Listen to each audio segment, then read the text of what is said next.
ಶ್ರೀ ಗುರುಭ್ಯೋ ನಮಃ.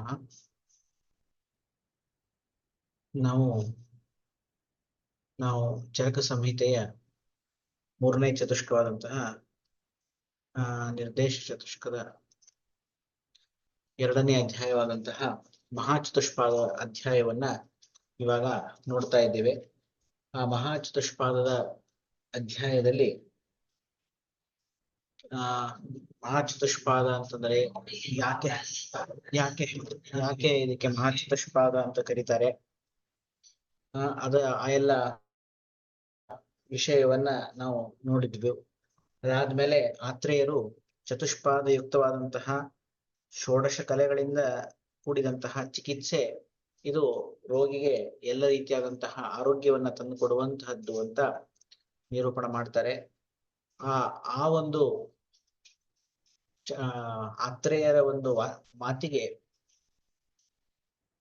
ಮೈತ್ರೇಯರು ಒಂದು ಆಕ್ಷೇಪವನ್ನು ಮಾಡ್ತಾರೆ. ಏನು ಅಂದ್ರೆ ಎರಡು ಬಗೆಯ ಗುಂಪುಗಳನ್ನು ನಾವು ಸಮಾಜದಲ್ಲಿ ನೋಡಬಹುದು. ಒಂದು ರೋಗ ಪೀಡಿತರು, ಎರಡನೇದು ಇಬ್ಬರು ರೋಗ ಪೀಡಿತರೆ.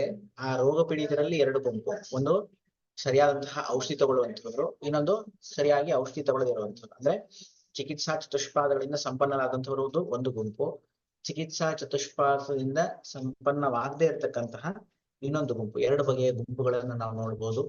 ಆ ಎರಡು ಗುಂಪುಗಳಲ್ಲಿ ಚಿಕಿತ್ಸಾ ಚತುಷ್ಪಾದದಿಂದ ಸಂಪನ್ನವಾದಂತಹ ಗುಂಪಿನಲ್ಲೂ ಕೂಡ ಅಲ್ಲಿ ಸ್ವಸ್ಥರಾದಂತಹ ಕೆಲವರಿದ್ರೆ, ಇನ್ನು ಮರಣವನ್ನಪ್ಪಿದಂತಹವರು ಕೆಲವರು ಇರ್ತಾರೆ. ಇನ್ನ ಚಿಕಿತ್ಸಾ ಚತುಷ್ಪಾದ ಇಲ್ಲದೇನೆ ಚಿಕಿತ್ಸೆಯನ್ನ ಪಡೆದಂತಹ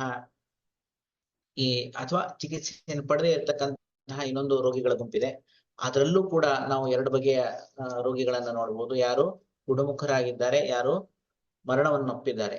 ಸೊ ಹಾಗಾಗಿ ಎರಡರಲ್ಲೂ ಎರಡು ಗುಂಪಿದೆ. ಅಂದ್ರೆ ಚಿಕಿತ್ಸಾ ಚತುಷ್ಪಾದದಿಂದ ಆದವರಂತ ಚಿಕಿತ್ಸಾ ಚತುಷ್ಪಾದದಿಂದ ಸಂಪನ್ನ ಆಗಿ ಭೇಷಜವನ್ನ ತೆಗೆದುಕೊಂಡಂತಹ ಗುಂಪಿನಲ್ಲೂ ಕೂಡ ರೋಗಿಗಳನ್ನು ನೋಡಬಹುದು, ಮತ್ತೆ ಅಲ್ಲಿ ಆರೋಗ್ಯವಂತರನ್ನು ನೋಡಬಹುದು.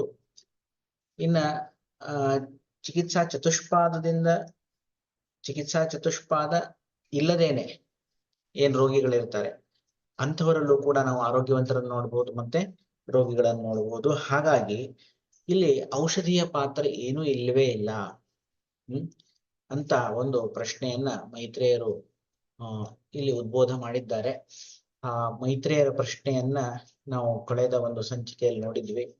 ಅದರ ಚಕ್ರಪಾಣಿಯ ಒಂದು ಟಿಪ್ಪಣಿಯನ್ನ ನಾವಿಲ್ಲಿ ನೋಡೋಣ ಇವತ್ತು. ಉಕ್ತಂ ಅಕ್ಷಿಪತಿ ನೇತ್ಯಾದಿ, ಉಕ್ತವಾದಂತಹ ಅಂದ್ರೆ ಹಿಂದೆ ಹೇಳಿದಂತಹ ಆತ್ರೇಯರ ವಾಕ್ಯವನ್ನ ಇಲ್ಲಿ ಆಕ್ಷೇಪ ಮಾಡ್ತಾ ಇದ್ದಾರೆ. ಯಾರು? ಮೈತ್ರೇಯರು. ನೇತಿ ಮೈತ್ರೇಯ ಅಂತ ಈ ವಾಕ್ಯದ ಮುಖಾಂತರ ಅದನ್ನ ಇಲ್ಲಿ ನಿರೂಪಣೆ ಮಾಡ್ತಾ ಇದ್ದಾರೆ. ಇಲ್ಲಿ ಉಪಕರಣಂ ಅಂತ ಶಬ್ದ ಪ್ರಯೋಗ ಮಾಡಿದ್ದಾರೆ.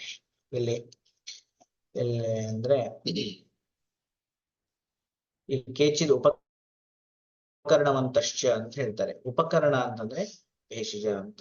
ಭೇಷಜ ಇದ್ದವರು ಏನಾಗಿದ್ದಾರೆ, ಅದೇ ಚಿಕಿತ್ಸಾ ಚತುಷ್ಪಾದದಲ್ಲಿ ಉಪಕರಣ ಅಂತ ಶಬ್ದ ಪ್ರಯೋಗಕ್ಕೆ ಭೇಷಜ ಅನ್ನುವಂತಹ ಅರ್ಥವನ್ನ ಇಲ್ಲಿ ತಿಳಿಸ್ಕೊಡ್ತಾ ಇದ್ದಾರೆ. ಅನುಷ್ಠಿತಾಹ ಅಂದ್ರೆ ಚಿಕಿತ್ಸಿತು ಉಪಕ್ರಾಂತಾಹ ಅಂತ. ಅನುಷ್ಠಿತಾಹ ಅಂತಂದ್ರೆ ಇಲ್ಲಿ ಭಿಷಗ್ಭಿಹಿ ಅನುಷ್ಠಿತಾಹ ಅಂದ್ರೆ ಚಿಕಿತ್ಸೆಯಲ್ಲಿ ತೊಡಗಿದಂತಹ ವೈದ್ಯರು ಅಂತ ಅರ್ಥ. ಭಿಷಗ್ಭಿಹಿ ಅಂದ್ರೆ ವೈದ್ಯರು ಏನ್ ಮಾಡ್ತಾ ಇದ್ದಾರೆ, ಅವರು ಚಿಕಿತ್ಸೆಯಲ್ಲಿ ತೊಡಗಿರುವಂತವರು ಅಂತ. ತಥಾಯುಕ್ತಾಹ ಪೂರ್ವ ಚಿಕಿತ್ಸಿತು ಉಪಕ್ರಾಂತ ಇತ್ಯರ್ಥ.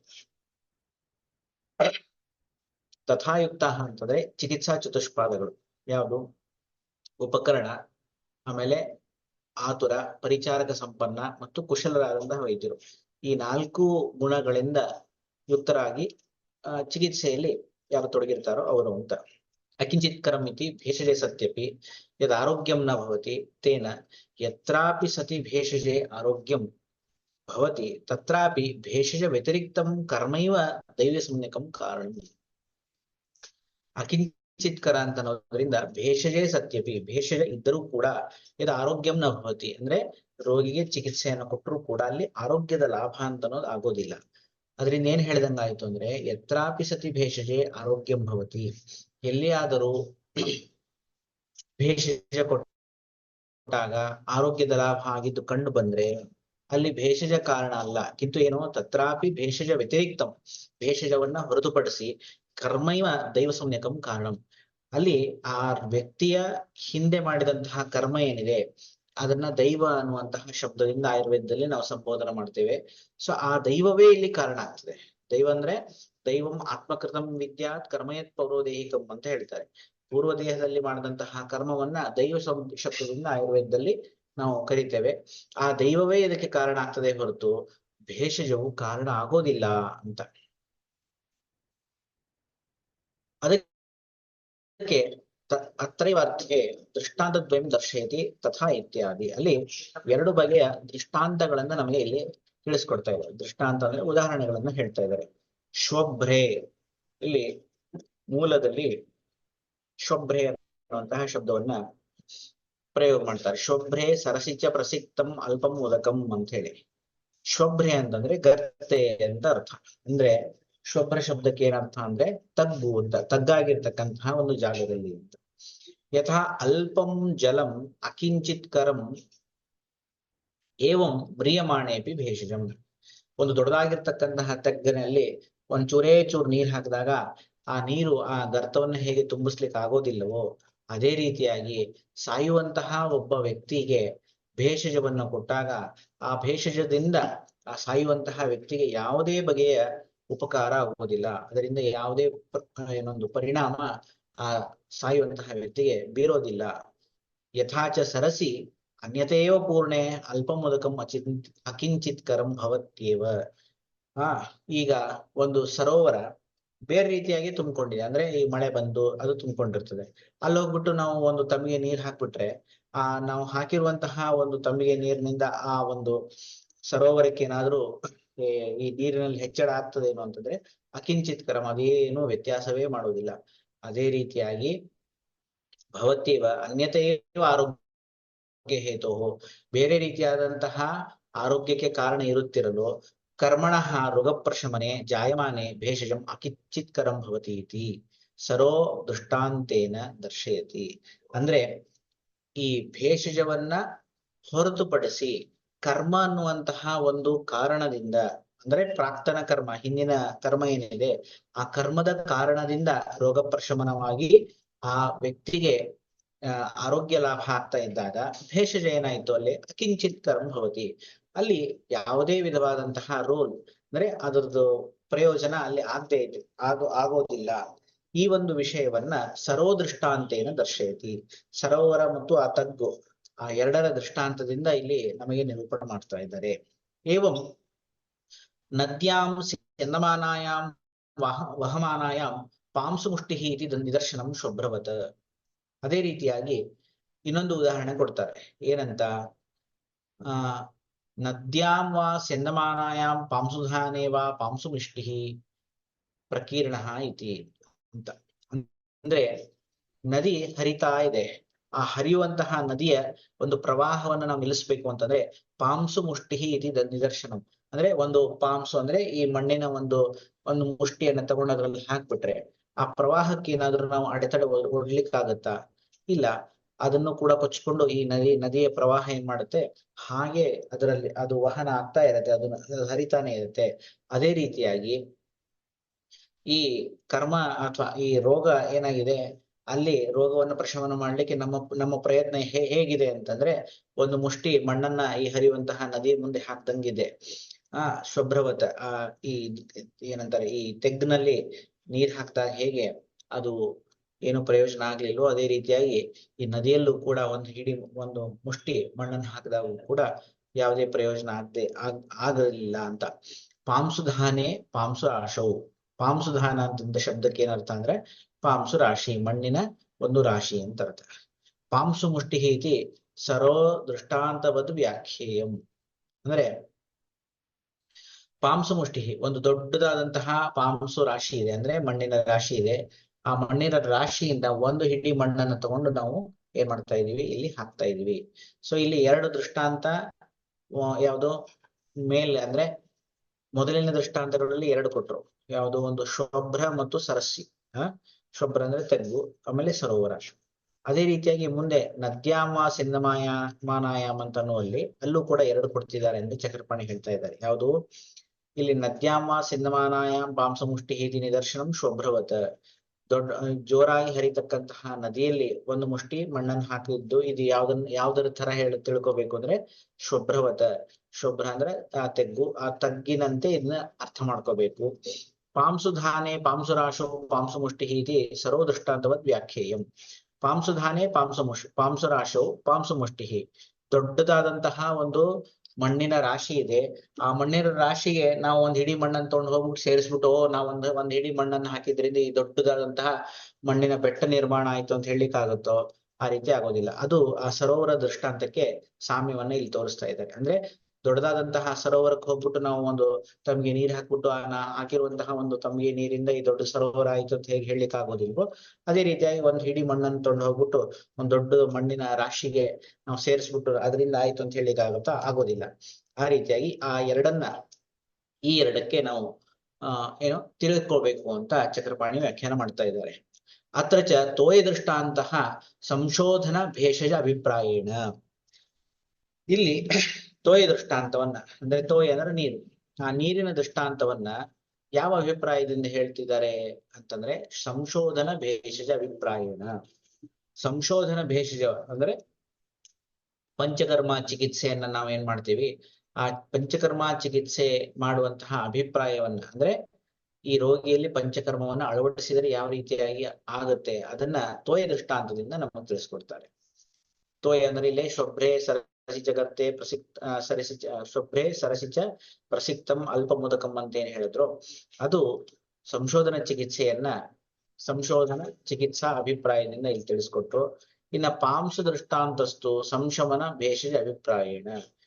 ಪಾಂಸುಧಾನ ಅಂತ ಹೇಳಿ ಪಾಂಸುಧಾನೆ ಪಾಂಸುರಾಶೋ ಪಾಂಸುಮುಷ್ಟಿ ಅನ್ನುವಂತಹ ಒಂದು ದೃಷ್ಟಾಂತದಿಂದ, ಆ ಒಂದು ಉದಾಹರಣೆಯಿಂದ ಸಂಶಮನ ಔಷಧಿಯನ್ನ ಪ್ರಯೋಗ ಮಾಡುವಂತಹ ಅಭಿಪ್ರಾಯ ಇಟ್ಕೊಂಡು ಹೇಳ್ತಾ ಇದ್ದಾರೆ. ಅಥವಾ ಇದು ಒಂದು ರೀತಿಯಾಗಿ ನಾವು ತಿಳ್ಕೋಬಹುದು. ಇನ್ನೊಂದು ರೀತಿಯಾಗಿ ಹೇಗೆ ತಿಳಿಬಹುದು ಅಂತಂದ್ರೆ ಯದಿವ ಜಲಂ ಸಂತರ್ಪಣ ಭೇಷಜ ಅಭಿಪ್ರಾಯೇಣ. ಜಲ ಅಂದ್ರೆ ಈಗ ಒಂದು ಗರ್ತದಲ್ಲಿ ಒಂದು ತಗ್ಗಿನಲ್ಲಿ ಒಂದು ಸ್ವಲ್ಪ ನೀರನ್ನು ಹಾಕಿದಾಗ ಅದು ಆ ತಗ್ಗನ್ನ ತುಂಬಿಸ್ಲಿಕ್ಕೆ ಹೇಗೆ ಆಗೋದಿಲ್ವೋ, ಅದು ಏನ್ ಹೇಳ್ತಿದೆ ಅಂತಂದ್ರೆ ಸಂತರ್ಪಣ ಭೇಷಜ ಅಭಿಪ್ರಾಯೇಣ. ರೋಗಿಗೆ ತುಂಬಾ ಅಪತರ್ಪಣ ಆಗಿದೆ, ಆ ಅಪತರ್ಪಣದಿಂದ ರೋಗ ಬಂದಿದೆ, ಅಲ್ಲಿ ನಾವು ಒಂಚೂರೇ ಚೂರು ಸಂತರ್ಪಣ ಮಾಡಿದ್ರೆ ಅಲ್ಲಿ ಏನಾದ್ರು ವ್ಯತ್ಯಾಸ ಆಗುತ್ತೋ ಅಂತಂದ್ರೆ ಯಾವುದೇ ವ್ಯತ್ಯಾಸ ಆಗೋದಿಲ್ಲ. ಆ ರೀತಿಯಾಗಿ ಸಂತರ್ಪಣ ಭೇಷಜದ ಅಭಿಪ್ರಾಯದಿಂದ ಜಲವನ್ನು ತಗೊಂಡ್ರೆ ಪಾಂಸು ಮುಷ್ಟಿ ಹೀತು ಅಪತರ್ಪಣ ಅಭಿಪ್ರಾಯನ ಬೋಧವ್ಯ. ಇನ್ನ ತುಂಬಾ ಸಂತರ್ಪಣ ಆಗಿ ಸಂತರ್ಪಣೋತ್ತ ವಿಕಾರ ಹುಟ್ಕೊಂಡಾಗ ನಾವಲ್ಲಿ ಒಂದು ಚೂರೇ ಚೂರು ಏನಾದ್ರು ಅಪತರ್ಪಣವನ್ನು ಮಾಡಿದ್ರೆ ಆ ಒಂದು ರೋಗದಲ್ಲಿ ಏನಾದ್ರು ವ್ಯತ್ಯಾಸ ಉಂಟಾಗ್ತದ ಅಂತಂದ್ರೆ ಯಾವುದೇ ಬಗೆಯ ವ್ಯತ್ಯಾಸವನ್ನ ನಾವು ನೋಡ್ಲಿಕ್ಕೆ ಆಗೋದಿಲ್ಲ. ಆ ಒಂದು ಅಭಿಪ್ರಾಯದಿಂದ ಪಾಂಸು ಮುಷ್ಟಿಯನ್ನ, ಈ ಮಣ್ಣಿನ ಒಂದು ಮುಷ್ಟಿಯನ್ನು ಹಾಕುವಂತಹ ಏನೊಂದು ಉದಾಹರಣೆ ಕೊಟ್ರು, ಅದನ್ನ ಅಪತರ್ಪಣ ಅಭಿಪ್ರಾಯದಿಂದ ನಾವು ತಿಳಿಯಬೇಕು ಅಂತ ಇಲ್ಲಿ ನಮಗೆ ಚಕ್ರಪಾಣಿ ತಿಳಿಸ್ಕೊಡ್ತಾ ಇದ್ದಾರೆ. ಒಂದು ಶೋಧನ ಮತ್ತು ಶಮನ ಅಭಿಪ್ರಾಯದಲ್ಲಿ ತಗೊಳ್ಬಹುದು, ಅಥವಾ ಸಂತರ್ಪಣ ಮತ್ತು ಅಪತರ್ಪಣ ಅಭಿಪ್ರಾಯದಲ್ಲಿ ಈ ಎರಡು ದೃಷ್ಟಾಂತಗಳನ್ನ ನಾವು ತಿಳಿಯಬೇಕು ಅಂತ. ಭೇಷಜಾನ್ವಯ ವ್ಯಭಿಚಾರಂ ದರ್ಶಯಿತ್ವ ತದ್ ವ್ಯತಿರೇಕ ವ್ಯಭಿಚಾರಂ ದರ್ಶಯತಿ. ಇಲ್ಲಿ ಅನ್ವಯ ವ್ಯತಿರೇಕ, ಯಾವುದೇ ಒಂದು ವಿಷಯವನ್ನ ಪ್ರತಿಪಾದನೆ ಮಾಡುವಂತಹ ಸಂದರ್ಭದಲ್ಲಿ ಅನ್ವಯದಿಂದಲೂ ನಮಗೆ ತಿಳಿಲಿಕ್ಕೆ ಬರುತ್ತೆ, ವ್ಯತಿರೇಕದಿಂದಲೂ ತಿಳಿಲಿಕ್ಕೆ ಬರ್ತದೆ. ಇಲ್ಲಿ ಅನ್ವಯ ವ್ಯಭಿಚಾರಂ ದರ್ಶಯಿತ್ವ, ಅನ್ವಯ ಅಂದ್ರೆ ಇದು ಇದ್ದಾಗ ಇದು ಇದೆ, ಅಂದ್ರೆ ಎಲ್ಲಿ ಧೂಮ ಇರುತ್ತೋ ಅಲ್ಲಿ ವನ್ಹಿ ಇದೆ, ಇದನ್ನ ಹೇಳೋದೇನಿದು, ಇದು ಅನ್ವಯ ಅಂತ ಹೇಳ್ತೀವಿ. ಆ ಅನ್ವಯದಲ್ಲಿ ಏನಾದ್ರು ವ್ಯತ್ಯಾಸಗಳು ಕಂಡು ಬಂದ್ರೆ ಅದನ್ನ ಅನ್ವಯ ವ್ಯಭಿಚಾರ ಅಂತ ಹೇಳ್ತೀವಿ. ಸೊ ಅದನ್ನ ಇಲ್ಲಿ ಮೊದಲು ತೋರಿಸ್ಕೊಟ್ರು. ತದ್ ವ್ಯತಿರೇಕ ವ್ಯಭಿಚಾರಂ ದರ್ಶಯತಿ, ಯಾವುದು ಇಲ್ಲದೆ ಇದ್ದಾಗ ಯಾವುದು ಇಲ್ಲ ಅದನ್ನ ವ್ಯತಿರೇಕ ಅಂತ ಹೇಳ್ತೀವಿ. ಅಂದ್ರೆ ಏನು, ವನ್ಯ ಭಾವೇ ಧೂಮಾಭಾವ ಅಂತ, ಅಂದ್ರೆ ವನ್ಹಿ ಅಭಾವ ಇದ್ದಾಗ, ಎಲ್ಲಿ ಬೆಂಕಿ ಇಲ್ವೋ ಅಲ್ಲಿ ಧೂಮ ಇಲ್ಲ ಅಂತ. ನಾವು ಅನ್ವಯವನ್ನು ತಿಳಿಬೇಕಾದ್ರೆ ಎಲ್ಲಿ ಧೂಮ ಇದೆ ಅಲ್ಲಿ ವನ್ಹಿ ಇದೆ ಅಂತ ಅರ್ಥ ಮಾಡ್ತೀವಿ. ಆದ್ರೆ ವ್ಯತಿರೇಕವನ್ನು ಮಾಡ್ಬೇಕಾದಾಗ ಎಲ್ಲಿ ವನ್ಹಿ ಅಭಾವ ಇದೆ ಅಲ್ಲಿ ಧೂಮಾಭಾವ ಇದೆ ಅಂತ ಹೇಳ್ತೀವಿ. ಧೂಮಾಭಾವ ಇದ್ದಲ್ಲಿ ವನ್ಯಭಾವ ಅಂತ ಹೇಳೋದಿಲ್ಲ, ಯಾಕಂದ್ರೆ ಅದಕ್ಕೆ ಅನೇಕ ದೃಷ್ಟಾಂತಗಳನ್ನ ನಾವು ನೋಡ್ಬೋದು. ಈಗ ನಾವು ಗ್ಯಾಸ್ ಇದೆ, ಎಲೆಕ್ಟ್ರಿಸಿಟಿ ಇದೆ, ಅಲ್ಲಿ ಧೂಮಾಭಾವ ಇದೆ, ಅಲ್ಲಿ ವನ್ಯಭಾವ ಇದೆಯೇನೋ ಇಲ್ಲ, ವನ್ಯ ಇದ್ದೇ ಇದೆ. ಅದೇ ರೀತಿಯಾಗಿ ಅಲ್ಲಿ ಅದಕ್ಕೆ ನಾವು ಈ ವ್ಯತಿರೇಕ ವ್ಯಾಪ್ತಿ ಮಾಡ್ಬೇಕಾದ್ರೆ ಏನ್ ಹೇಳ್ತೀವಿ, ಸಾಧ್ಯಾಭಾವ ಇದ್ದಲ್ಲಿ ಅಲ್ಲಿ ಹೇತ್ವಭಾವ ಇದೆ ಅಂತ ತಿಳಿಸ್ಕೊಡ್ತೀವಿ. ಅದೇ ರೀತಿಯಾಗಿ ಇಲ್ಲಿ ವ್ಯತಿರೇಕ ವ್ಯಭಿಚಾರವನ್ನು ಕೂಡ ತಿಳಿಸ್ಕೊಡ್ತಾರೆ. ತಥಾಪರೇ ಇತಿ, ತಥಾಪರೇ ದೃಷ್ಟಾಂತೆ ಅನುಪಕರಣಾಶ್ಚ ಕರ್ಣಾಶ್ಚ ಅಪರಿಚಾರಕಾಶ್ಚ ಅನಾತ್ಮವಂತಶ್ಚ ಅಕುಶಲೈಶ್ಚ ವಿಷದ್ಭಿಃ ಅನುಷ್ಠಿತಾಃ ಸಮುತ್ತಿಷ್ಠಮಾನಾಃ ತಥಾ ಯುಕ್ತಾ ಮ್ರಿಯಮಾಣಾಶ್ಚ ಅಪರೇ ಅಂತ ಹೇಳಿ ವ್ಯತಿರೇಕವಾಗಿ, ಅಂದ್ರೆ ಈಗ ಚಿಕಿತ್ಸಾ ಚತುಷ್ಪಾದದಿಂದ ಕೂಡಿದಂತಹ ಆತುರರಲ್ಲೂ ಕೂಡ ಏನೋ ಮಾನವರಾದಂತಹ ರೋಗಿಗಳು ಇದ್ದಾರೆ, ಮ್ರಿಯಮಾಣರಾದಂತಹ ರೋಗಿಗಳಿದ್ದಾರೆ. ಅಂದ್ರೆ ಚಿಕಿತ್ಸೆಯನ್ನ ಪಡೆದು ಗುಣಮುಖರಾದಂತಹ ರೋಗಿಗಳು ಇದ್ದಾರೆ, ಚಿಕಿತ್ಸೆಯನ್ನ ಪಡೆದು ಕೂಡ ಸಾಯುವವರಿದ್ದಾರೆ. ಅದೇ ರೀತಿ ವ್ಯತಿರೇಕ ವ್ಯಾಪ್ತಿಯಿಂದ ಯಾರಿಗೆ ಉಪಕರಣ ಇಲ್ಲ, ಅಂದ್ರೆ ಸರಿಯಾದಂತಹ ಔಷಧಿ ಇಲ್ಲ, ಅವರಿಗೆ ಪರಿಚಾರಕರು ಯಾರು ಸರಿಯಾಗಿಲ್ಲ, ಅವರಿಗೆ ಏನು ಇಂದ್ರಿಯಗಳ ಮೇಲೆ ಜಯ ಇಲ್ಲ, ಅಂದ್ರೆ ವೈದ್ಯರು ಹೇಳಿದಂತಹ ಯಾವುದೇ ವಿಧವಾದಂತಹ ಏನೋ ಡಯಟ್ ಮುಂತಾದಂತಹ ಏನೊಂದು ಹೇಳಿರ್ತಾರೆ, ಚಿಕಿತ್ಸೆ ಉಪಯೋಗಿಯಾದಂತಹ ಕೆಲವು ನಿಯಮಗಳನ್ನು ಹೇಳಿರ್ತಾರೆ, ಅವುಗಳನ್ನ ಅವರು ಪಾಲನೆ ಮಾಡ್ಲಿಕ್ಕೆ ಆಗ್ತಾ ಇಲ್ಲ, ಮತ್ತು ವೈದ್ಯರು ಸರಿ ಇಲ್ಲ. ಈ 4 ಪಾದಗಳು ಎಲ್ಲಿ ಸರಿಯಾಗಿ ಕೆಲಸ ಮಾಡ್ತಿಲ್ಲ ಅಂತಲ್ಲೂ ಕೂಡ ರೋಗಿಗಳು ಸಮುತ್ತಿಷ್ಠಮಾನಃ ಅಂದ್ರೆ ಅವರು ಆರೋಗ್ಯಪೂರ್ಣರಾದಂತವರನ್ನು ನಾವು ಕಾಣಬಹುದು, ಮ್ರಿಯಮಾಣಾಶ್ಚ ಅಪರೇ ಸಾಯುವವರನ್ನು ಕೂಡ ಕಾಣಬಹುದು ಅಂತ ಹೇಳ್ತಿದ್ದಾರೆ.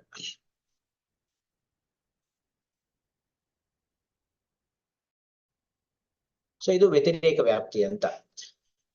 ಸೊ ಅಲ್ಲಿ ವ್ಯಭಿಚಾರ ಕಂಡುಬಂತು. ಏನ್ ವ್ಯಭಿಚಾರ ಅಂತಂದ್ರೆ ಅಲ್ಲೂ 2 ಗುಂಪಿದೆ ಅನ್ನೋದೇ ಇಲ್ಲಿ ವ್ಯಭಿಚಾರ. ಪ್ರತಿಕುರ್ವನ್ ಅಂತರ್ಭಾವಿತ ನ್ಯರ್ಥತ್ವಾದ ಪ್ರತಿಕಾರಯನ್ ಇತ್ಯರ್ಥಃ. ಇಲ್ಲಿ ಪ್ರತಿಕುರ್ವನ್ ಅನ್ನುವಂತಹ ಶಬ್ದವನ್ನ ಪ್ರಯೋಗ ಮಾಡಿದ್ದಾರೆ. ಪ್ರತಿಕುರ್ವನ್ ಅಂತ ಹೇಳಿ 2 ಶಬ್ದಗಳನ್ನು ಪ್ರಯೋಗ ಮಾಡ್ತಾರೆ. ಅಲ್ಲಿ ಪ್ರತಿಕುರ್ವನ್ ಅನ್ನುವಂತಹ ಒಂದು ಶಬ್ದಕ್ಕೆ ನ್ಯರ್ಥ್ವ ಅಂದ್ರೆ ಪ್ರತ್ಯಯ ಬರೋದ್ರಿಂದಾಗಿ ಅದಕ್ಕೆ ಪ್ರತೀಕಾರಯನ್ ಅಂದ್ರೆ ಇದು ನಿಜಂತವನ್ನ ಹೇಳ್ತಾ ಇದೆ. ಅಂದ್ರೆ ಪ್ರತೀಕಾರ ಮಾಡುವಂತಹ ಒಂದು ಅರ್ಥವನ್ನ ಇಲ್ಲಿ ತಗೊಳ್ಬೇಕು ಅಂತ. ಅಂದ್ರೆ ಇಲ್ಲಿ ನಡೀತಾ ಇದೆ ಕೆಲಸ, ಇನ್ನು ನಡೀತಾ ಇದೆ, ಅದನ್ನ ನಾವಿಲ್ಲಿ ಅರ್ಥ ಮಾಡ್ಕೋಬೇಕು. ಯದಿವಾ ಆತುರಃ ಏವ ವೈದ್ಯಾದೀನ್ ಉತ್ಪಾದ್ಯಾತ್ಮಾನಂ ಪ್ರತಿಕುರ್ವನ್ ಇತಿ ಮಂತವ್ಯಂ. ಅಥವಾ ಇದಕ್ಕೆ ಇನ್ನೊಂದು ಅರ್ಥ ಏನು ಅಂದ್ರೆ ಈ ನ್ಯರ್ಥ ಅಂತಂದ್ರೆ ನಿಜಂತ ಅಂತ ಹೇಳ್ತೀವಿ ಅದಕ್ಕೆ. ಆ ನಿಜಂತ ಏನು ಅಂತಂದ್ರೆ ಮಾಡುವ ಹಾಗೆ ಮಾಡುವುದನ್ನ. ಅಂದ್ರೆ ಏನು, ಈಗ ಗುರುಗಳಿದ್ದಾರೆ, ಗುರುಗಳು ಬೋಧನೆ ಮಾಡ್ತಾರೆ, ಆದ್ರೆ ಶಿಷ್ಯ ಕಲಿಬಹುದು, ಕಲಿದೇನೂ ಇರಬಹುದು. ಅದಕ್ಕೆ ಗುರುಗಳು ಹೇಗಿರ್ಬೇಕು ಅಂದ್ರೆ ಶಿಷ್ಯ ಕಲಿಯುವ ಹಾಗೆ ಮಾಡ್ಬೇಕು. ಅಂದ್ರೆ ಶಿಷ್ಯ ಕಲಿಯುವ ಹಾಗೆ ಹೇಗೆ ನಾನು ವ್ಯವಸ್ಥೆಯನ್ನು ಮಾಡ್ಬೇಕು, ಯಾವ ರೀತಿಯಾಗಿ ನಾನು ಅವನನ್ನ ಹಿಡಿದಿಟ್ಕೊಳ್ಬೇಕು ಅನ್ನೋದನ್ನ ಗುರುಗಳು ತಿಳಿದಿರ್ಬೇಕು. ಅವ್ರು ಆ ರೀತಿಯಾಗಿ ಮಾಡಿದಾಗ ಅಂಥ ಒಂದು ವಿಷಯವನ್ನ ತೋರಿಸುವಂತಹ ಪ್ರತ್ಯಯ ಯಾವುದು ಅಂತಂದ್ರೆ ಈ ನಿಜಂತ ಅಂತ ಹೇಳ್ತೀವಿ. ಅದು ಆ ಅರ್ಥವನ್ನ ನಾವಿಲ್ಲಿ ತಗೊಳ್ಬೇಕು ಅಂತ ಹೇಳ್ತಿದ್ದಾರೆ. ಸೊ ಒಂದು ಪ್ರತಿಕುರ್ವನ್ ಅಂತಂದಾಗ ಈ ಯಾರು ವೈದ್ಯರಿದ್ದಾರೋ ಆ ವೈದ್ಯರು ಪ್ರತೀಕಾರವನ್ನು ಮಾಡ್ಬೇಕಾದ್ರೆ ಇವೆಲ್ಲವುಗಳನ್ನು ಸಹಿತವಾಗಿ ಪ್ರತೀಕಾರ ಮಾಡ್ತಿದ್ದಾರೆ ಅಂತ ಒಂದರ್ಥ. ಇನ್ನೊಂದು ಆತುರರ ಕಡೆಯಿಂದ ನಾವು ನೋಡಿದಾಗ ಆತುರಃ ಏವ, ಆತುರನೇ ವೈದ್ಯಾದೀನ್ ಉತ್ಪಾದ್ಯ ಮಾನಂ ಪ್ರತಿಕುರ್ವನ್ ಇತಿ ಮಂತವ್ಯಂ. ಅಂದ್ರೆ ಆತುರ ಏನಿದ್ದಾನೆ ಅವನೇ ಎಲ್ಲ ವ್ಯವಸ್ಥೆಯನ್ನು ಮಾಡ್ಕೊತಾ ಇದ್ದಾನೆ, ಅವನು ತಾನು ಜಿತಾತ್ಮನಾಗಿದ್ದಾನೆ, ಅವನು ಪರಿಚಾರಕನನ್ನು ಇಟ್ಕೋತಾ ಇದ್ದಾನೆ, ಸರಿಯಾದಂತಹ ಔಷಧಿಯನ್ನು ತರ್ತಾ ಇದ್ದಾನೆ, ಒಳ್ಳೆ ವೈದ್ಯರ ಕಡೆ ಅವನ ಚಿಕಿತ್ಸೆಯನ್ನು ಪಡಿತಾ ಇದ್ದಾನೆ. ಸೊ ಈ 4 ಏನೊಂದು ಭೇಷಜ ಇದು ಚಿಕಿತ್ಸಾ ಚತುಷ್ಪಾದ ಇದೆ, ಆ ಎಲ್ಲ ಸಂಪತ್ತನ್ನು ಅವನು ಆತುರನೇ ವ್ಯವಸ್ಥೆ ಮಾಡ್ಕೋತಾ ಇದ್ದಾನೆ ಅನ್ನುವಂತಹ ಅರ್ಥವನ್ನ ನಾವು ಈ ನಿಜಂತ ಪ್ರಯೋಗದಿಂದ ತಿಳಿಯಬೇಕು ಅಂತ ಇಲ್ಲಿ ತೋರಿಸ್ಕೊಡ್ತಾ ಇದ್ದಾರೆ. ಏತೇನ ದೈವಾಖ್ಯ ಕರ್ಮ ವಶಾದ್ ಏವ ಅಯಂ ಜೀವತಿ ಮ್ರಿಯತೆ ವಾ ರೋಗಿ ವಾ ಭವತ್ಯ ರೋಗೋ ವಾ ನ ದೃಷ್ಟ ಭೇಷಜಂ ಅತ್ರ ಕಿಂಚಿತ್ ಕರಂ ಇತಿ ಪೂರ್ವಪಕ್ಷಾರ್ಥ. ಇಲ್ಲಿ ಚಕ್ರಪಾಣಿ ಮಾಡ್ತಾರೆ. ಇಷ್ಟೊತ್ತು ಹೇಳಿದಂತಹ ವಿವರಣೆಯನ್ನ ಒಂದು ವಾಕ್ಯದಲ್ಲಿ ಏನೋ ಸಮರೈಸ್ ಮಾಡಿ ನಮಗೆ ಅದರ ಭಾವವನ್ನು ತಿಳಿಸ್ಕೊಡ್ತಾ ಇದ್ದಾರೆ. ಏನೋ ದೈವಾಖ್ಯ ಕರ್ಮ ವಶಾತ್, ಇಲ್ಲಿ ರೋಗಿಗಳಾಗಬಹುದು ಅಥವಾ ಅಲ್ಲ ಏನೋ ಗುಣಮುಖರಾಗಬಹುದು ಅಥವಾ ಸಾಯಬಹುದು ಅನ್ನುವಂತಹ ಎರಡು ಪಕ್ಷಗಳನ್ನ ಎರಡೂ ಬಗೆಯ ಅಂದ್ರೆ ಚಿಕಿತ್ಸಾ ಚತುಷ್ಪಾದ ಸಹಿತರಾದವರಲ್ಲಿ ರಹಿತರಾದವರಲ್ಲಿ ಎರಡೂ ಪಕ್ಷಗಳನ್ನ ನಾವು ನೋಡ್ತಾ ಇದ್ದೀವಿ. ಅದು ಯಾವುದರಿಂದ ಈ ರೀತಿಯಾದಂತಹ ಒಂದು ಏನಂತಾರೆ ಎಫೆಕ್ಟ್ ನಮಗ್ ಕಂಡು ಬರ್ತಿದೆ ಅಂತಂದ್ರೆ ದೈವಾಖ್ಯ ಕರ್ಮ ವಶಾತ್, ದೈವ ಎನ್ನುವಂತಹ ಏನೊಂದು ಕರ್ಮ ಇದೆ ಆ ಕರ್ಮದ ವಶಾತ್, ಆ ಕರ್ಮದ ಅಧೀನವಾಗಿ ಆ ವ್ಯಕ್ತಿ ಸಾಯ್ತಾನೆ ಅಥವಾ ಅವನು ಜೀವಿಸ್ತಾನೆ. ರೋಗಿ ಭವತಿ ಅರೋಗೋವ, ರೋಗಿಯಾದ್ರೂ ಆಗಬಹುದು ಅಥವಾ ನಿರೋಗಿ ಅಥವಾ ಆರೋಗ್ಯವಂತನಾದರೂ ಆಗಬಹುದು. ನ ದೃಷ್ಟಭೇಷಜಂ ಮಾತ್ರ ಕಿಂಚಿತ್ ಕರಂ ಇತಿ ಪೂರ್ವಪಕ್ಷಾತಃ. ದೃಷ್ಟವಾದಂತಹ ಭೇಷಜ ಏನಿದೆ, ನಾವು ಕೊಡ್ತಕ್ಕಂತಹ ನಾವು ಪ್ರಯೋಗ ಮಾಡ್ತಕ್ಕಂತಹ ಏನೊಂದು ಔಷಧಿ ಇದೆ, ಅದು ಯಾವುದೇ ಬಗೆಯ ಒಂದು ಕೆಲಸವನ್ನ ಮಾಡೋದಿಲ್ಲ, ಅದಕ್ಕೆ ಯಾವುದೇ ಚಿಕಿತ್ಸೆಯಲ್ಲಿ ಯಾವುದೇ ಒಂದು ಪಾತ್ರ ಇಲ್ಲ. ಇದು ಪೂರ್ವ ಪಕ್ಷದ ಅರ್ಥ. ಅಂದ್ರೆ ಮೈತ್ರೇಯರು ಹೇಳಿದಂತಹ ಒಂದು ಪಕ್ಷ ಇದು. ಮೈತ್ರೇಯರು ಏನ್ ಹೇಳ್ತಿದ್ದಾರೆ, ನೀವು ಹೇಳಿದ್ದು ತಪ್ಪು ಅಂತ ಆತ್ರೇಯರಿಗೆ ಈ ಪೂರ್ವ ಪಕ್ಷವನ್ನ ಮಾಡ್ತಾ ಇದ್ದಾರೆ. ಸೊ ಇಷ್ಟು ಈ 4ನೇ ಒಂದು ಸೂತ್ರದ ಒಂದು ಅಭಿಪ್ರಾಯ. ಇನ್ನ ಮುಂದಿನ ಸೂತ್ರವನ್ನು ನೋಡೋದಾದ್ರೆ ಮೈತ್ರೇಯ ಮಿಥ್ಯಾ ಚಿಂತ್ಯತೆ ಇತ್ಯಾತ್ರೇಯ. ಈ ರೀತಿಯಾಗಿ ಪೂರ್ವ ಪಕ್ಷವನ್ನ ಮಾಡದಂತಹ ಮೈತ್ರೇಯರನ್ನು ಕುರಿತು ಆತ್ರೇಯರು ಹೇಳ್ತಾರೆ, ಮಿಥ್ಯಾ ಚಿಂತ್ಯತೆ ಇತ್ಯಾತ್ರೇಯ, ನೀನು ಏನೊಂದು ಆಲೋಚನೆ ಮಾಡ್ತಾ ಇದೀಯಾ, ನಿನ್ನ ಆಲೋಚನೆ ಸರಿಯಾದಂತಹದ್ದಲ್ಲ. ಅದು ಕಿಂ ಕಾರಣಂ ಏಹಿ ಆತುರಾಹ ಷೋಡಶ ಗುಣ ಸಮುದಿತೇನ ಅನೇನ ಭೇಷಜೇನ ಉಪಪದ್ಯಮಾನಾಹ ಮ್ರಿಯತೆ ಇತ್ಯುಕ್ತಂ ತದ್ ಅನುಪಪನ್ನಂ. ನಹಿ ಭೇಷಜ ಸಾಧ್ಯಾನಾಂ ವ್ಯಾಧೀನಾಂ ಭೇಷಜಂ ಅಕಾರಣಂ ಭವತಿ. ಯೇ ಪುನಃ ಆತುರಾಹ ಕೇವಲಾತ್ ಭೇಷಜಾದೃತೆ ಸಮುತ್ತಿಷ್ಠಂತಿ ನ ತೇಷಾಂ ಸಂಪೂರ್ಣ ಭೇಷಜ ಉಪಪಾದನಾಯ ಸಮುತ್ಥಾನ ವಿಶೇಷೋ ನಾಸ್ತಿ. ಇಲ್ಲಿ ಏನ್ ಹೇಳ್ತಿದ್ದಾರೆ ಅಂತಂದ್ರೆ, ಯಾಕೆ ಇದು ಮಿಥ್ಯಾ, ನೀನ್ ತಿಳಿದಿರುವಂತಹದ್ದು ಸರಿ ಇಲ್ಲ ಅನ್ನೋದಕ್ಕೆ ಅದಕ್ಕೆ ವಿವರಣೆಯನ್ನ ಕೊಡ್ತಾ ಇದ್ದಾರೆ. ಏಹಿ ಆತುರಾಹ, ಯಾವ ರೋಗಿಗಳಿದ್ದಾರೋ, ಷೋಡಶ ಗುಣ ಸಮುದಿತೇನ ಅನೇನ ಭೇಷಜೇನ ಉಪಪದ್ಯಮಾನಾಹ ಮ್ರಿಯಂತೆ ಇತ್ಯುಕ್ತಂ ತದ ಅನುಪನ್ನಂ. ಷೋಡಶ ಕಲೆಗಳಿಂದ ಅಥವಾ ಷೋಡಶ ಗುಣಗಳಿಂದ ಕೂಡಿದಂತಹ ಭೇಷಜವನ್ನ ಸ್ವೀಕಾರ ಮಾಡ್ತಕ್ಕಂತಹ ಅಂದ್ರೆ ಯಾರು ತಗೊಳ್ತಾ ಇದ್ದಾರೆ ಅವರು ಸಾಯ್ತಾರೆ ಅಂತ ನೀನೇನ್ ಹೇಳ್ತಿದೀಯಾ, ಅದು ಸರಿಯಾದದ್ದಲ್ಲ. ಯಾಕೆ ಅಂತಂದ್ರೆ ನಹಿ ಭೇಷಜ ಸಾಧ್ಯಾನಾಂ ವ್ಯಾಧೀನಾಂ ಭೇಷಜಂ ಅಕಾರಣಂ ಭವತಿ. ಭೇಷಜದಿಂದ ಸಾಧ್ಯವಾದಂತಹ ಅಂದ್ರೆ ಔಷಧಿಯನ್ನ ಕೊಡುವುದರಿಂದಾಗಿ ಯಾವ ರೋಗಗಳು ವಾಸಿ ಆಗ್ತಾವೋ ಅಂಥ ರೋಗಗಳನ್ನು ಕುರಿತು ಈ ಭೇಷಜ, ಈ ಔಷಧಿ ಅಂತ ಅನ್ನೋದು ಅಕಾರಣಂ ನ ಭವತಿ, ಅದಕ್ಕೆ ಯಾವುದೇ ವಿಧವಾದಂತಹ ಏನಂತಾರೆ ಕಾರಣ ಇಲ್ಲ ಅಂತ ನಾವು ಹೇಳಿಕ್ ಬರೋದಿಲ್ಲ. ಅಂದ್ರೇನು, ಈ ರೋಗವನ್ನು ಕುರಿತು ಈ ಔಷಧಿ ಅಂತ ಅನ್ನೋದು ಖಂಡಿತ ಅದು ಕಾರಣ ಆಗೇ ಆಗ್ತದೆ. ಈ ಔಷಧಿ ಕೊಡೋ ಕಾರಣದಿಂದಲೇನೆ ಆ ರೋಗ ವಾಸಿ ಆಗ್ತದೆ ಅಂತ ಹೇಳ್ತಿದ್ದಾರೆ. ಏ ಪುನಃ ಆತುರಾಹ ಕೇವಲಾತ್ ಭೇಷಜಾದತೆ ಸಮುತ್ತಿಷ್ಠಂತೆ ನ ತೇಷಾಂ ಸಂಪೂರ್ಣ ಭೇಷಜ ಉಪಪಾದನಾಯ ಸಮುತ್ಥಾನ ವಿಶೇಷೋ ನಾಸ್ತಿ. ಇನ್ನ ಯಾವ ರೋಗಿಗಳು ಔಷಧಿ ಇಲ್ಲದೇನೆ ಗುಣಮುಖರಾಗ್ತಾರೆ ಅಂತ ನೀವು ಹೇಳಿದ್ರೋ ಅಲ್ಲಿ ಏನ್ ಕಾರಣ ಅಂತಂದ್ರೆ ಕೇವಲಾತ್ ಭೇಷಜಾದತೆ, ಏನು ಔಷಧಿ ಇಲ್ಲದೇನೆ ಸಮುತ್ತಿಷ್ಠಂತೆ ಅವರು ಗುಣಮುಖರಾಗ್ತಾರೆ. ನ ತೇಷಾಂ ಸಂಪೂರ್ಣ ಭೇಷಜ ಉಪಪಾದನಾಯ, ಅವರಿಗೆ ಸಂಪೂರ್ಣ ಅಂದ್ರೆ ಚತುಷ್ಪಾದಗಳಿಂದ ಕೂಡಿದಂತಹ ಭೇಷಜವನ್ನ ಕೊಡುವುದಕ್ಕೋಸ್ಕರ ಸಮುತ್ಥಾನ ವಿಶೇಷೋ ನಾಸ್ತಿ, ಅಲ್ಲಿ ವಿಶಿಷ್ಟವಾದಂತಹ ನಿಧಾನ ಅಲ್ಲಿ ಇಲ್ಲ ಅಂತ ಅರ್ಥ. ಅಂದ್ರೆ ನಿಧಾನ ವಿಶೇಷ ಇಲ್ಲದೇನೆ ಈ ಒಂದು ರೋಗ ಉಂಟಾಗಿದೆ.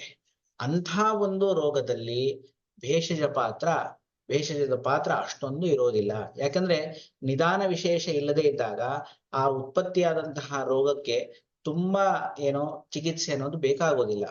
ಅದಕ್ಕೆ ಒಂದು ಉದಾಹರಣವನ್ನು ಕೊಡ್ತಾರೆ. ಯಥಾಹಿ ಪತಿತಂ ಪುರುಷಂ ಸಮರ್ಥಂ ಉತ್ಥಾನಾಯ ಉತ್ಥಾಪಯನ್ ಪುರುಷೋ ಬಲಮಸ್ಯ ಉಪಾದಧ್ಯಾತ್ ಸ ಕ್ಷಿಪ್ರತರಂ ಅಪರಿಕ್ಲಿಷ್ಟಂ ಏವ ಉತ್ತಿಷ್ಠೇತ್. ಅದಕ್ಕೆ ಉದಾಹರಣೆ ಏನು ಅಂತಂದ್ರೆ, ಒಬ್ಬ ವ್ಯಕ್ತಿ ಇದ್ದಾನೆ, ಅವನೇನ್ ಮಾಡಿದಾನೆ, ಅವನು ಬಿದ್ದೋಗ್ಬಿಟ್ಟಿದ್ದಾನೆ. ಬಿದ್ದೋದಾಗ ಸಮರ್ಥಂ ಉತ್ಥಾನಾಯ ಉತ್ಥಾಪಯನ್, ಅವನು ಹೇಳಲಿಕ್ಕೆ ಸ್ವತಃ ಸಮರ್ಥನೂ ಇದ್ದಾನೆ. ಈ ವ್ಯಕ್ತಿ ಹೋಗ್ತಾ ಇದ್ದಾನೆ, ದಾರಿಯಲ್ಲಿ ಹೋಗ್ತಾ ಇದ್ದಾನೆ, ಅವನು ಬಿದ್ದೋಗ್ಬಿಟ್ಟ ಅಂತಂದ್ರೆ ಅವನಿಗೆ ಹೇಳಲಿಕ್ಕೆ ಸಾಮರ್ಥ್ಯ ಇದನೋ ಇಲ್ಲೋ ಅಂತಂದ್ರೆ ಅವನು ಹೇಳಲಿಕ್ಕೆ ಸಾಮರ್ಥ್ಯ ಇದೆ ಅವನಿಗೆ. ಅವನು ಸಾಮರ್ಥ್ಯ ಇದ್ದಂಥವನು ಇಲ್ಲಿ ಬಿದ್ದು ಹೋಗಿದ್ದಾನೆ. ಅವಾಗ ನಾವು ಪಕ್ಕದಲ್ಲಿ ಹೋಗ್ಬೇಕಾದ್ರೆ ನಾವೇನ್ ಮಾಡ್ತೀವಿ, ಅವನಿಗೆ ಕೈ ಕೊಟ್ಟು ಮೇಲೆ ಏಳು ಹಾಕಿ ಮಾಡ್ತೀವಿ. ನಾವು ಕೈ ಕೊಡದೇ ಇದ್ರೆ ಅವ್ನು ಹೇಳ್ತಿದ್ನೋ ಇಲ್ವೋ ಅಂತಂದ್ರೆ ಅವ್ನು ಹೇಳ್ತಿದ್ದ, ಅವನ ಪಾಡಿಗೆ ಅವ್ನು ಹೇಳ್ತಿದ್ದ. ಆದ್ರೆ ನಾವು ಕೈ ಕೊಟ್ಟದ್ರ ಪ್ರಯೋಜನ ಏನಾಯ್ತು ಅಂದ್ರೆ ಸ ಕ್ಷಿಪ್ರತರಂ ಅಪರಿಕ್ಲಿಷ್ಟ ಏವ ಉತ್ತಿಷ್ಠೇತ. ಅಂದ್ರೆ ಅವನು ಹೇಳ್ತಿದ್ದ, ಅವನು ಹೇಗೆ ಹೇಳ್ತಿದ್ದ ಅಂತಂದ್ರೆ ಅವನಿಗೆ ನೋವಾಗಿ ಸ್ವಲ್ಪ ದುಃಖಕರವಾಗಿ ಹೇಳ್ತಾ ಇದ್ದ, ಮತ್ತೆ ಅವನು ನಿಧಾನಕ್ಕೆ ಹೇಳ್ತಾ ಇದ್ದ. ನಾವು ಕೈ ಕೊಟ್ಟದ್ರಿಂದ ಏನಾಯ್ತು ಅಂತಂದ್ರೆ ಅವನು ಬೇಗ ಎದ್ದ, ಮತ್ತೆ ದುಃಖರಹಿತನಾಗಿ ಅಥವಾ ಸ್ವಲ್ಪವೇ ದುಃಖದಿಂದ ಕೂಡಿದವನಾಗಿ ಎದ್ದ. ಸೊ ಅದೇ ರೀತಿಯಾಗಿ ಅಂದ್ರೆ ನಾವು ಕೈ ಹಿಡಿದು ಒಬ್ಬ ಬಿದ್ದ ವ್ಯಕ್ತಿಯನ್ನ ಎಬ್ಬಿಸಿದಾಗ ಅವನು ಹೇಗೆ ಬೇಗ ಎದ್ದು ಕೂತ್ಕೋತಾನೋ ತದ್ವತ್ ಅದೇ ರೀತಿಯಾಗಿ ಸಂಪೂರ್ಣ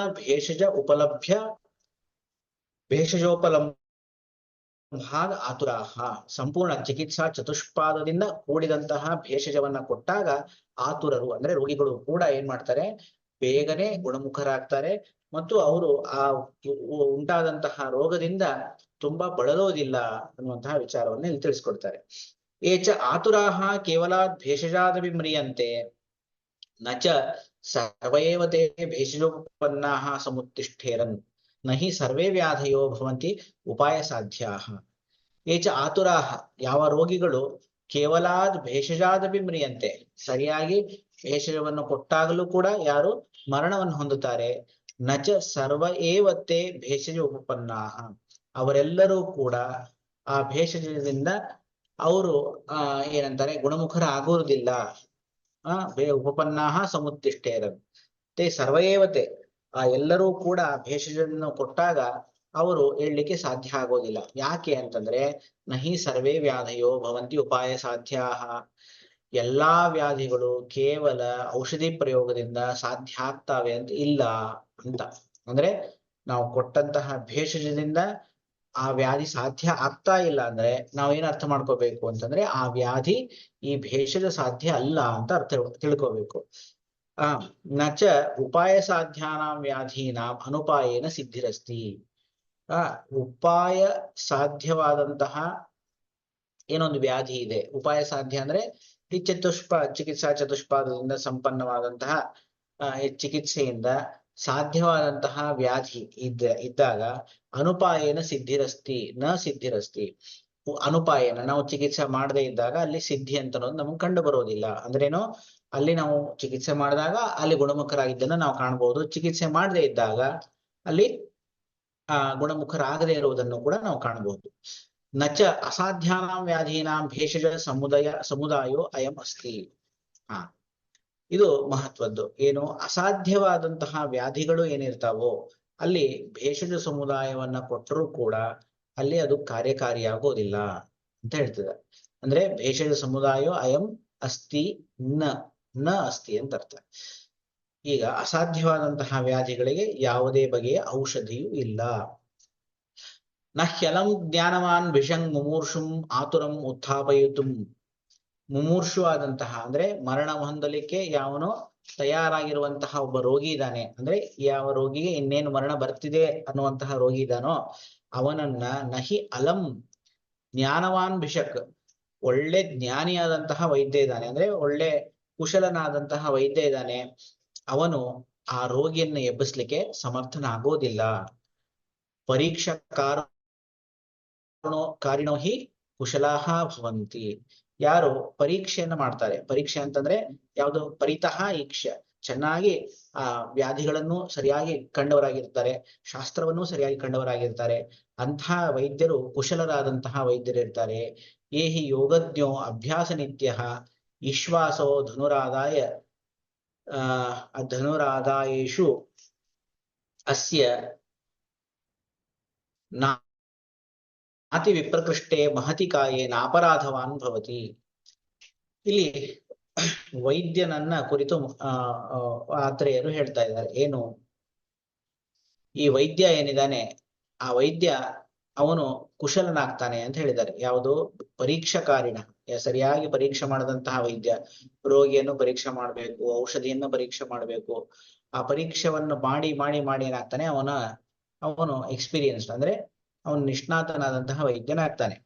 ಅದಕ್ಕೆ ಒಂದು ಉದಾಹರಣೆಯನ್ನ ಕೊಡ್ತಾರೆ. ಯಥಾಹಿ ಯೋಗಜ್ಞ ಅಭ್ಯಾಸ ನಿತ್ಯ.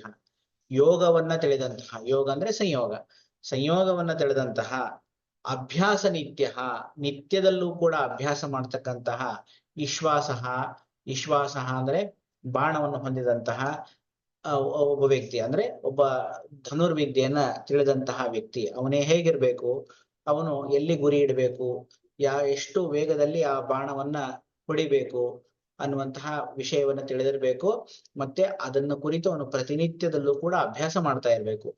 ಅಂಥ ವ್ಯಕ್ತಿ ಧನುರಾದಾಯ ಇಶುಂ ಅಸ್ಯ ನಾತಿ ವಿಪ್ರಕೃಷ್ಟೇ ಮಹತಿ ಕಾಯ. ಅವನ ಆ ಬಾಣವನ್ನ ಬಿಟ್ಟಾಗ ಅದು ಹೇಗೆ ನಾತಿ ವಿಪ್ರಕೃಷ್ಟೇ, ಅವನ ಒಂದು ಗುರಿ ಏನಿದೆ, ಆ ಒಂದು ಗುರಿ ಅದು ಹೇಗಿರ್ಬೇಕು ಅಂತಂದ್ರೆ, ಗುರಿ ಮತ್ತೆ ಯಾವ ಟಾರ್ಗೆಟ್ ಇದು ಇರ್ತದೋ ಅದು ಹೇಗಿರ್ಬೇಕು ಅಂತಂದ್ರೆ ನಾತಿ ವಿಪ್ರಕೃಷ್ಟ, ಅತಿ ದೂರದಲ್ಲಿ ಇರಬಾರ್ದು. ನಾವು ಈ ಬಾಣದಿಂದ ಗುರಿ ಇಟ್ಟು ಹೊಡೆದಾಗ ಅದು ಯಾವ ಒಂದು ವಸ್ತುವಿಗೆ ಹೋಗಿ ಬಡಿಬೇಕು ಅದು ತುಂಬಾ ದೂರದಲ್ಲಿ ಇರಬಾರ್ದು. ನಾತಿ ವಿಪ್ರಕೃಷ್ಟೆ, ಅದು ಹೋಗಿ ನಮ್ಮ ಬಾಣದಿಂದ ರೀಚ್ ಆಗುವಂತಹ ಒಂದು ದೂರದಲ್ಲಿ ಇರಬೇಕು. ನಾತಿ ವಿಪ್ರಕೃಷ್ಟೆ ಮಹತಿ ಕಾಯೆ. ಮತ್ತ ಆ ವಸ್ತು ಹೇಗಿರ್ಬೇಕು ಅಂತಂದ್ರೆ ಸ್ವಲ್ಪ ದೊಡ್ಡದಾದಂತಹ ಆಕೃತಿಯನ್ನು ಹೊಂದಿರಬೇಕು. ತುಂಬಾ ಸೂಕ್ಷ್ಮವಾದಂತಹ ಒಂದು ಟಾರ್ಗೆಟ್ ಆಗಿರಬಾರದು. ಮಹತಿ ಕಾಯೆ ನಾಪರಾಧವಾನ್ ಭವತಿ. ಅಂಥ ಒಂದು ಏನಂತಾರೆ, ಗುರಿಯನ್ನ ಭೇದನ ಮಾಡ್ಲಿಕ್ಕೆ ಈ ಧನುರ್ವಿದ್ಯಾ ಪಾರಂಗತನಾದಂತಹ ವ್ಯಕ್ತಿ ಯಾವುದೇ ವಿಧವಾದಂತಹ ಅಪಚಾರ ಇಲ್ಲದೇನೆ, ಯಾವುದೇ ಅಪರಾಧವನ್ನು ಮಾಡದೇನೆ ಸರಿಯಾಗಿ ತನ್ನ ಗುರಿಯನ್ನ ಭೇದನ ಮಾಡ್ಲಿಕ್ಕೆ ಸಮರ್ಥನಾಗ್ತಾನೆ. ಸಂಪಾದಯತಿ ಚ ಇಷ್ಟ ಕಾರ್ಯಂ. ಇಷ್ಟ ಕಾರ್ಯವನ್ನು ಕೂಡ ಸಂಪಾದನೆ ಮಾಡ್ತಾನೆ. ಅಂದ್ರೇನು, ಆ ಗುರಿಯನ್ನ ಅವನು ತಲುಪ್ತಾನೆ. ತಥಾಭಿಷಕ ಸ್ವಗುಣ ಸಂಪನ್ನ ಉಪಕರಣವಾನ್ ವೀಕ್ಷ ಕರ್ಮಂ ಆರಭಮಾಣ ಸಾಧ್ಯ ರೋಗಂ ಅನಪರಾಧ ಸಂಪಾದಯತ್ಯೇವ ಆತುರಂ ಆರೋಗ್ಯೇಣ. ಅದೇ ರೀತಿಯಾಗಿ ಸ್ವಗುಣ ಸಂಪನ್ನ ಭಿಷಕ, ತನ್ನ ಗುಣಗಳಿಂದ ಸಂಪನ್ನನಾದಂತಹ ಭಿಷಕ. ಹೇಗೆ ಸಂಪನ್ನನಾಗಿರ್ಬೇಕು ಅಂದ್ರೆ ಹಿಂದಿನ ಅಧ್ಯಾಯದಲ್ಲಿ ತಿಳಿಸ್ಕೊಟ್ಟಿದ್ದಾರೆ. ಏನು, ಅವನು ಶಾಸ್ತ್ರಾಧ್ಯಯನ ನಿಪುಣನಾಗಿರ್ಬೇಕು, ದುಷ್ಟಕರ್ಮನಾಗಿರ್ಬೇಕು, ಶುಚಿಯಾಗಿರ್ಬೇಕು ಅಂತ ಆ ಭಿಷಕ್ನ ಏನೊಂದು ಗುಣಗಳನ್ನ ವರ್ಣನೆ ಮಾಡಿದ್ದಾರೆ. ಆ ಎಲ್ಲ ಗುಣಗಳಿಂದ ಸಂಪನ್ನನಾದಂತಹ ವೈದ್ಯ ಇದ್ದ ಅಂತಂದ್ರೆ, ಉಪಕರಣವಾನ್ ಸರಿಯಾದಂತಹ ಈ ಔಷಧಿಯನ್ನ ಹೊಂದಿದವನಾಗಿದ್ದ ಅಂತಂದ್ರೆ, ವೀಕ್ಷ ಕರ್ಮಮಾರಭಮಾಣ ರೋಗವನ್ನ ರೋಗಿಯನ್ನ ರೋಗವನ್ನ ಏನ್ ನೋಡ್ಬೇಕು ಅಂತಂದ್ರೆ ಅದು ಸಾಧ್ಯನೋ ಅಸಾಧ್ಯನೋ ಅಂತ ಅದನ್ನ ಪರೀಕ್ಷೆ ಮಾಡಬೇಕು. ಅದೇ ರೀತಿಯಾಗಿ ಆ ಚಿಕಿತ್ಸೆ ಶುರು ಮಾಡೋದಕ್ಕಿಂತ ಮುಂಚೆ ಆ ಆತುರನಲ್ಲಿ ಆಯುಸ್ಸು ಶೇಷ ಇದೆಯೋ ಇಲ್ವೋ ಅಂತ ಕೂಡ ಪರೀಕ್ಷೆ ಮಾಡಬೇಕು. ಆಯುಷ್ಯ ಶೇಷ ಇಲ್ಲದೆ ಇರತಕ್ಕಂತಹ ಒಬ್ಬ ರೋಗಿ ಇದ್ದಾಗ ಅವನು ಏನ್ ಪ್ರಯತ್ನ ಮಾಡಿದ್ರು ಕೂಡ ಅಲ್ಲಿ ಹೇಗೆ ವಿಫಲ ಆಗ್ತದೋ, ಅದೇ ರೀತಿಯಾಗಿ ಭೇಷಜ ಸರಿ ಇಲ್ಲದೆ ಇರುವಂತಹ ಒಂದು ಅವಸ್ಥೆಯಲ್ಲೂ ಕೂಡ ಅಲ್ಲೇನೋ ಚಿಕಿತ್ಸೆ ವಿಫಲ ಆಗ್ತದೆ. ಸೊ ಆ ರೀತಿಯಾಗಿ ಎಲ್ಲವನ್ನೂ ಗಮನಿಸ್ಬೇಕು. ಏನೋ ರೋಗ ಭೇಷಜ ಸಾಧ್ಯ ಇದೆಯೋ ಇಲ್ವೋ, ಆ ರೋಗಿಗೆ ಆಯುಷ್ ಇದೆಯೋ ಇಲ್ವೋ, ಪ್ರತಿಯೊಂದನ್ನ ವೀಕ್ಷಣೆ ಮಾಡಿ ಕರ್ಮಮಾರಭಮಾಣ ಚಿಕಿತ್ಸೆಯನ್ನ ಪ್ರಾರಂಭ ಮಾಡಿದ್ದೇ ಆದಾಗ ಸಾಧ್ಯ ರೋಗಂ ಅನಪರಾಧ ಸಂಪಾದಯತ್ಯೇವ ಆತುರಂ ಆರೋಗ್ಯೇಣ. ಸಾಧ್ಯ ರೋಗದಿಂದ ಕೂಡಿದಂತಹ ಒಬ್ಬ ಆತುರನಿಗೆ ಆರೋಗ್ಯವನ್ನ ತಂದು ಕೊಡುವಲ್ಲಿ ಅವನು ಯಶಸ್ವಿಯಾಗ್ತಾನೆ. ಯಾವುದೇ ಬಗೆಯ ಅಪರಾಧ ಅವನಿಂದ ಉಂಟಾಗುವುದಿಲ್ಲ. ಅಂದ್ರೆ ಸಾಧ್ಯ ರೋಗ ಇರಬೇಕು, ರೋಗಿಗೆ ಆಯುಷ್ಯ ಇರಬೇಕು, ಇವನು ಸರಿಯಾಗಿ ತನ್ನ ಗುಣಗಳಿಂದ ಸಂಪನ್ನನಾಗಿರ್ಬೇಕು. ಅಂಥ ವೈದ್ಯ ಏನ್ ಮಾಡ್ತಾನೆ, ರೋಗಿಗೆ ಸರಿಯಾದಂತಹ ಆರೋಗ್ಯವನ್ನು ತಂದು ಕೊಡ್ತಾನೆ. ತಸ್ಮಾತ್ ನ ಭೇಷಜಂ ಅಭೇಷಜೇನ ಅವಿಶಿಷ್ಟಂ ಭವತಿ. ಆದ್ದರಿಂದಾಗಿ ಭೇಷಜ ಅನ್ನುವಂತಹದ್ದು ಅಭೇಷಜಕ್ಕಿಂತ ವಿಶಿಷ್ಟ ಅಲ್ಲದೆ ಇರೋದಿಲ್ಲ. ಅಂತಂದ್ರೇನು, ಭೇಷಜವು ಅಭೇಷಜಕ್ಕಿಂತ ವಿಶಿಷ್ಟವಾದಂತಹದ್ದು.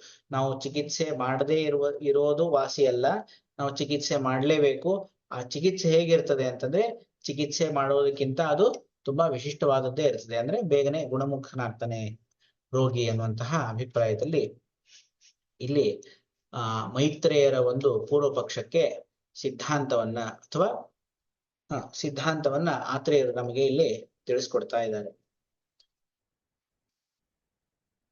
ಇನ್ನು ಚಕ್ರಪಾಣಿಯ ವ್ಯಾಖ್ಯಾನವನ್ನ ನೋಡೋದಾದ್ರೆ ಸಿದ್ಧಾಂತ ಇದು ಮಿಥ್ಯಾ ಇತ್ಯಾದಿ. ಮಿಥ್ಯಾ ಅನ್ನುವಂತಹ ಈ ಒಂದು ವಾಕ್ಯದ ಮುಖಾಂತರ ಸಿದ್ಧಾಂತವನ್ನ ಇಲ್ಲಿ ತಿಳಿಸ್ಕೊಡ್ತಾ ಇದ್ದಾರೆ. ಸಿದ್ಧಾಂತ ಅಂದ್ರೆ ಆತ್ರೇಯರಿಗೆ ಸಮ್ಮತವಾದಂತಹ ಒಂದು ಏನು ನಿರ್ಣಯ ಇದೆ ಅದನ್ನ ಇಲ್ಲಿ ತಿಳಿಸ್ಕೊಡ್ತಾ ಇದ್ದಾರೆ. ಕೇವಲಾತ್ ಅಂದ್ರೆ ಸಂಪೂರ್ಣಾತ್ ಅಂತ ಅರ್ಥ. ಇಲ್ಲಿ ಕೇವಲಾತ್ ಅಂತ ಶಬ್ದ ಪ್ರಯೋಗ ಮಾಡ್ತಾರೆ. ಕೇವಲಾತ್ ಭೇಷಜಾದತೆ ಸಮುತ್ತಿಷ್ಟಂತೆ ಅಂತಿದೆಯಲ್ಲ, ಕೇವಲಾತ್ ಅಂದ್ರೆ ಸಂಪೂರ್ಣಾತ್, ಸಂಪೂರ್ಣವಾದಂತಹ ಭೇಷಜ ಅಂತಂದ್ರೆ ಚಿಕಿತ್ಸಾ ಚತುಷ್ಪಾದದಿಂದ ಕೂಡಿದಂತಹ ಭೇಷಜ ಅಂತ ಅರ್ಥ. ಸಂಪೂರ್ಣ ಅಂತಂದ್ರೆ ಚಿಕಿತ್ಸಾ ಚತುಷ್ಪಾದದಿಂದ ಸಂಪೂರ್ಣ ಅಂತ ತಿಳಿಬೇಕು. ನಾಸ್ತಿ ಇತ್ಯುಭಯ ನಕಾರ ಕರಣಾದ್ ಅಸ್ತಿ ಸಮುತ್ಥಾನ ವಿಶೇಷ ಇತ್ಯರ್ಥ.